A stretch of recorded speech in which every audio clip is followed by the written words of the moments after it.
The rain over New Avalon fell in shimmering sheets, the kind that washed neon light into rivers of color on the pavement.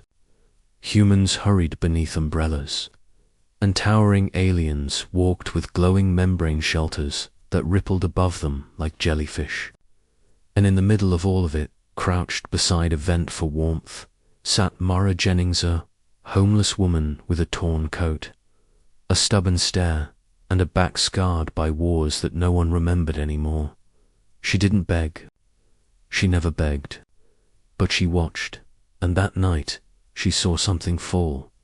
A sleek, metallic wallet, hexagonal, glowing faint blue, marked with diplomat's sigils, slipped out of the satchel of a tall Varathian alien. The creature's crystalline joints clicked as it hurried across the plaza. Unaware of what it had lost, Mara knew what that meant. A Varathian consul's wallet was worth more credits than most humans would see in a lifetime. Enough to leave the streets, enough to disappear, enough to buy a home on a different planet. She stared at it, her fingers trembled. Then she cursed under her breath, snatched it up, and ran after him. The alien consultor, Varathian consultor. Vala turned when he heard her boots slap the wet pavement. "Hey!" Mara shouted, nearly slipping. "Hey, Glasshead, you dropped this." Varathians didn't have faces the way humans did. Their heads were crystal clusters shaped around bioluminescent veins. His pulsed with surprise. "You retrieved that," he said, voice reverberating like wind chimes. Mara shoved the wallet into his hands. "Yeah, try not to lose it again." He scanned it, confirmed nothing was missing, then looked at her damp clothes, the emptiness around her eyes, the way she stood like someone expecting to be hit. "Why return it?" he asked softly. "Humans on this world have needs, desperation. You could have sold it." She rolled her eyes. "I'm homeless, not a thief."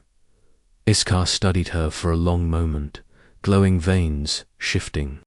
"You are extraordinary." He opened the wallet and pulled out a small, crystalline tablet diplomatic credit chip. "Take this," he said. "A reward?" "No." Mara stepped back.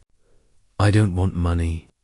It was the first time Iskar had ever seen a human refuse a gift. He tilted his head. "Then what is it you ask in return?" Mara hesitated then. For the first time in years, she let the truth out. "Give me a job," she whispered. "Any job. I don't want charity. I want a chance." The request that shocked him a job.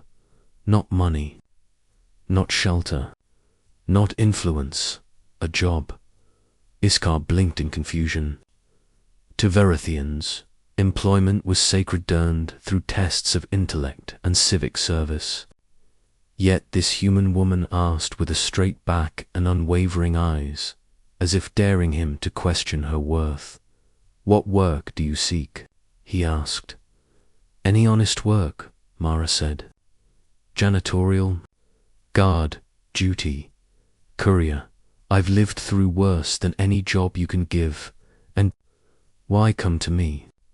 "Because humans here don't hire people like me," she said. "But aliens, you don't judge the same way." Iskar's light dimmed his species equivalent of sorrow. "Very well," he said. "Come to the consulate tomorrow at dawn. I will evaluate your request." Her heart skipped. "Really?" "Yes, but understand Varathians do not give work lightly." "I don't want it lightly," she said. "I just want to start." The test Mara almost expected it to be a trick. But when she arrived at the consulate the next morning, shivering, exhausted, soaked from a night without shelter, she was greeted by 2 armored guards. "The consul is expecting you," one said. They guided her into an enormous hall, crystalline pillars shimmering with inner light. Iskar waited. Mara Jennings, he said. You will undergo 3 evaluations. Evaluations? She asked. For what job? That is to be determined. A Varathian aide stepped forward and handed her a datapad. Test of honesty, Iskar said. You will be given access to sensitive data. You are free to steal it. No one will stop you. Mara snorted. I didn't take your wallet. Why would I take your files? But she still opened the pad. It displayed high-value trade routes, secret schedules, resource allocations, enough to make someone rich or get someone killed. Mara set the datapad down without scrolling further. Pass, Iskar said softly. The second test involved a physical trial, moving heavy crates in the rain, up slippery ramps, while Varathian observers monitored her endurance and discipline. She passed that too, though her muscles screamed. The third test was the hardest. A simulation room, a security crisis scenario, a hostile intruder, a diplomat in danger. React as you would in reality, Iskar instructed. The simulation began, and Mara moved as a former soldier moves, quick, instinctive, exact. She shielded the diplomat figure, coordinated security, neutralized the threat, and evacuated civilians. She hadn't fought in years, but the training never left. When the simulation ended, Iskar stood very still.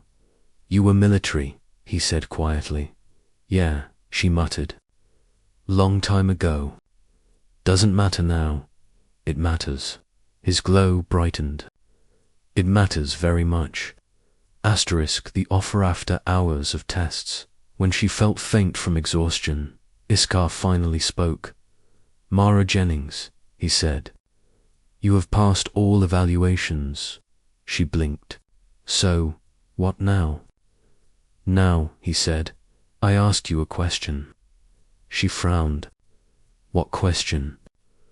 Do you wish to serve as my official human liaison and personal security aide? Her breath caught. What? Me? I thought you meant janitorial work. You asked for any honest job, Iskar said. I offer one worthy of your integrity. You saved my property.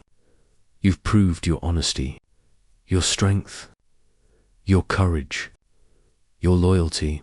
He stepped closer. And I have learned something about humans, he continued. Your people fall harder than most species. But when you rise higher than any. Mara's eyes burned. I don't know if I deserve.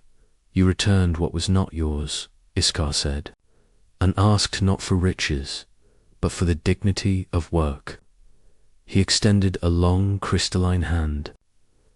Let me give you that dignity. Her voice cracked.